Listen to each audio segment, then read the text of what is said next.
আসসালামু আলাইকুম। আমি রোজিনা খাতুন চলে এসেছি বিসমিল্লাহ মিনি কিচেনে। তো আজকে আমি ধনিয়া পাতার পকোড়া বানাবো। ধনিয়া পাতাগুলো আমি ভালোভাবে ধুয়ে নিয়েছি। এবারে আমি পকোড়াগুলো ভেজে নেব।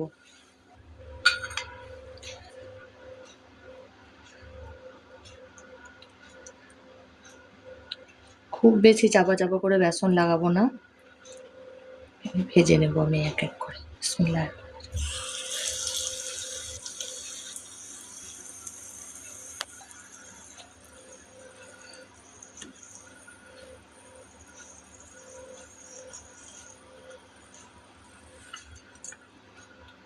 পকোড়াটা আমার ভাজা হয়ে গিয়েছে।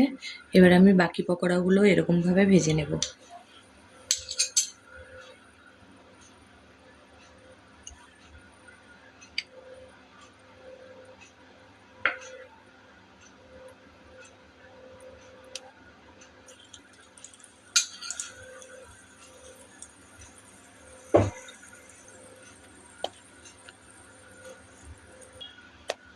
পকোড়াগুলো ভাজা হয়ে গিয়েছে।